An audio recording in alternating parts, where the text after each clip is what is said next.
Good morning, ladies and gentlemen, boys and girls. Welcome to Chilltown Hoops. I'm your host, Jermaine. The youngsters call me OG. My friends call me J-Dub. Let's get to it.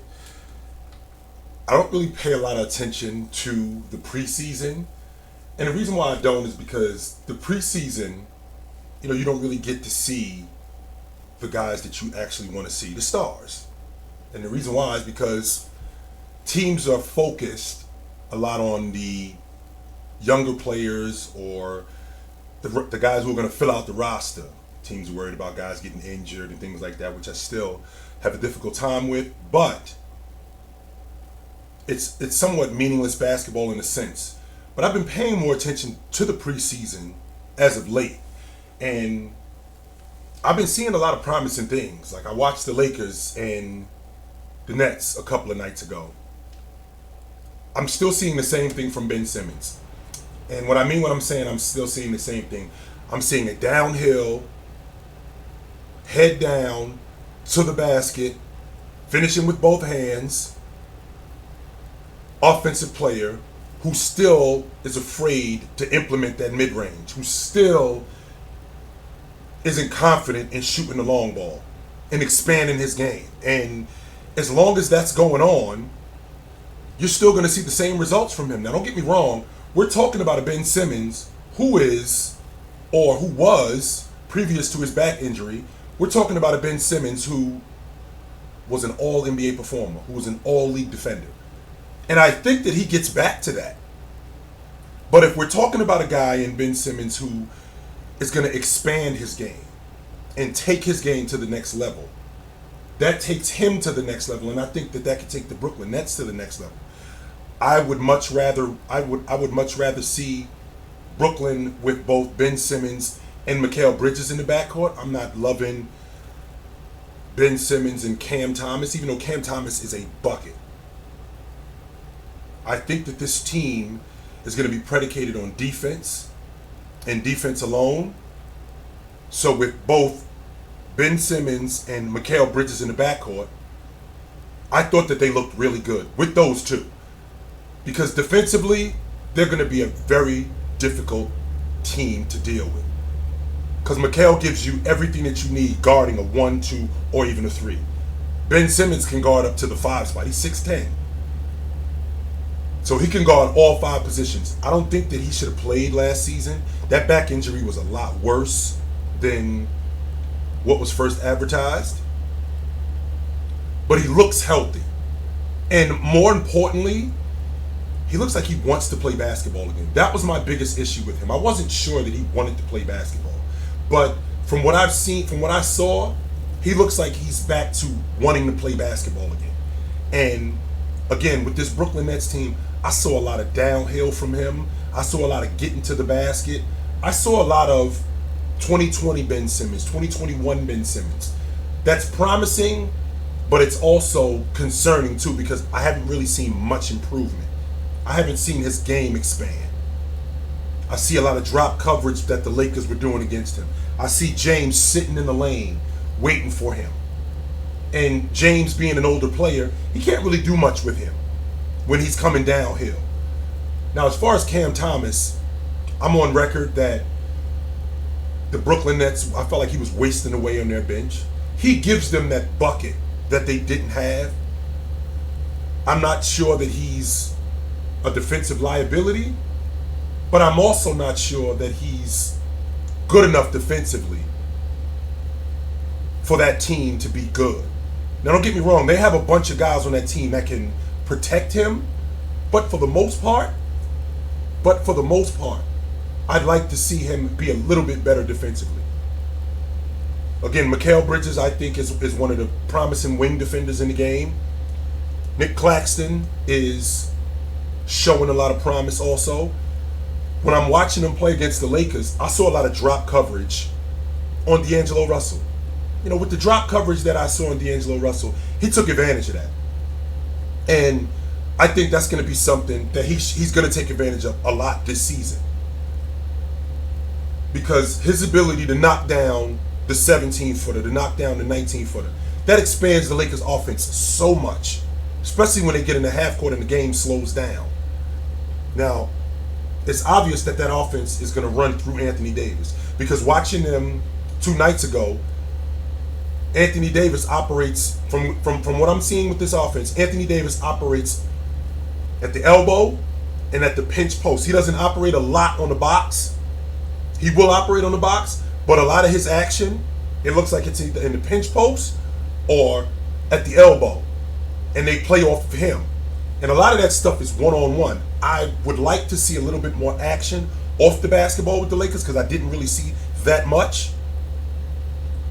It looked like Darvin Ham is starting to implement Austin Reeves into the action a little bit more off the basketball, double screens, things like that, which I think that'll be good for them. The key to the Lakers offense is going to be Anthony Davis defensively, because he speeds them up with his rim protection. I thought he did a really good job in rim protecting in the limited time that he played. I thought he did a really good job at rim protecting and rebounding, which they were able to speed the game up, getting the ball out to James and guys like Rui Hachimura, guys like Jackson Hayes. These guys running the floor. Anthony Davis makes that possible, and he made that possible against Brooklyn. So I thought that they did a good job really good job in speeding the game up, and I think that that's going to be something huge for them this season coming up. Now, I'm not one of these people that's under the impression that James is the James of old. More than anything, James is old, but he's still extremely effective in stretches, which is how the Lakers used him, in stretches. And that's going to be able, them using him in stretches, that's how they're going to be able to preserve him, as opposed to trotting him out there and him playing 35, 40 minutes and him being involved in so much of what they do. That's going to be Anthony Davis's job, because they're going to go as far as Anthony Davis takes them. I'm 100% confident in that. They're going to go as far as he takes them. So with that being said, I think this Laker team has a good shot at doing some damage in the playoffs. Brooklyn also. I think that they have a legit shot at doing some damage. I think that Ben Simmons can get back to being an all-league defender. If he can get back to that, with him and Mikal Bridges, this team overall is going to be predicated on them defending. And if that could happen, I think Brooklyn is a arguably top 6, maybe a play-in team. A play-in team, top 6 maybe team in the Eastern Conference. I segue with the Eastern Conference to another team that I watched last night, in the Miami Heat in Charlotte. And I was big on him when he was coming out of college, and that's Mark Williams. I feel like the Knicks made a mistake passing on him. I think that he would be their big man of the future. I still think he's figuring it out, but I will say this: when I'm watching LaMelo Ball and I watch how he gets everybody involved in the game, he does shoot some bad shots from time to time, and that concerns me. He kind of gives me a bigger Trae Young vibe. And I don't think that's terrible. He gives me a bigger Trae Young vibe, but he maybe defends a little bit more. Mark Williams is the key to this defense. He's their rim protector. He's their interior presence. And I thought he did a good job last night. in protecting the rim. He has to be better. Offensively, he has to be better. He's not a very good screener. And in the NBA today, in order to get guys open, particularly the action off the basketball, I'm not thinking about him as a screener on the ball. I was watching him off the basketball as a screener, and he doesn't hunt guys. He doesn't screen guys. And that's a huge thing in your offense when you're trying to get guys open and get open looks. If you're just going to be in a spot as opposed to actually screening guys, that's not really helping your offense at all. Gordon Hayward did a lot, but I'm worried about him. I'm worried about his health. But as far as the Miami Heat, I don't think Pat Riley's done. A lot of people were very critical of Pat Riley. A lot of people thought that he dropped the ball this summer because he didn't bag Damian Lillard, which I understand that. And they still have a lead guard issue because I feel like Kyle Lowry is on the other side of who he used to be. As good as Kyle Lowry is, I feel like he's on the other side of who he used to be, and I still think that they have to shore up that lead guard situation. I thought Jason Richardson. I thought Jason Richardson. I thought he was good last night. And I keep calling him Jason Richardson. That's not his name. I'm sorry. Josh Richardson. I thought he was good last night, and I thought he gave them really good energy. I'm sorry for calling him Jason Richardson. That's not his name. It's Josh. So, with that being said, Bam is still the guy who they run the offense through. No buckets last night. Bam is the guy that they still run the offense through. And I'm still seeing the same thing from Bam that I saw last year. He's more concerned with running the offense than being more aggressive offensively. And maybe that's just who he is. Maybe I just have to accept the fact that that's who he is. You know, they run a lot of their offense. They run their offense primarily through him. A lot of dribble handoffs, a lot of screening pop with him. I watched plenty of times where he would get the basketball in transition, and PJ Washington is retreating, and with PJ Washington retreating, he's wide open at the 15-foot line. That's a shot that he can knock down regularly because I've seen him knock that shot down. But he's more concerned with running the offense, which I think is a good thing in some instances. But I think for them to get to the next level, he has to be more aggressive offensively. And he hasn't been. And I think that that's going to be the difference in them getting pushed over the top. I thought Thomas Bryant gave them some good minutes last night.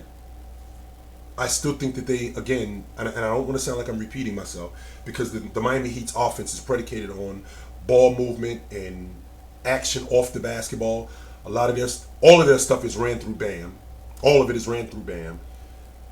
But I still think that they are lacking a lead guard that could get them quality minutes. Like, losing Gabe Vincent is going to be a big deal. It's going to be a big deal. I'm a fan of Richardson, and I think that he's going to help them. But losing Gabe Vincent is going to be a big deal, a huge deal for them. I'm really interested to see how this Miami Heat team fares, because I don't think that they really improved that roster.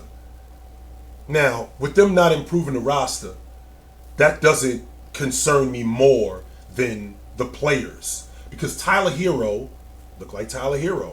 You know, he shoots the basketball. That's who he is. Tyler Hero is a bucket getter, and he looked like he looks like he expanded his long ball game. Him going downhill wasn't. I mean, again, it's the preseason. I want to make sure I'm clear on that. It's the preseason, so he didn't get downhill as much, but he did get downhill in some instances. So, in terms of them improving the roster, in terms of personnel, that concerned me. But what concerns me more is the development of these guys. The Miami Heat have shown that they can develop guys. So, are these guys going to improve? Is Tyler Hero going to come back better this season? Right? Caleb Martin. How much better is Caleb Martin going to get than what he already is? And when that happens, right? When that happens, what does that do for the Miami Heat? How much better is Bam going to be? I'm almost at the point where I think I have to accept that maybe this is just who Bam is. And that's not a bad thing. Like, I'll take a 20 and 10. I'll take a 20 and 10 all-league defender. I'll take that. Hell yes, I'll take that. 100% I will. So, I'm interested to see how the Miami Heat are this year. I am paying more attention to the preseason this season, and I'll be chimed in with you guys, and you'll definitely see a little bit more of me because the season's coming up. So, you guys know what time it is. I'll see you guys soon. But until then, take it light, but take it.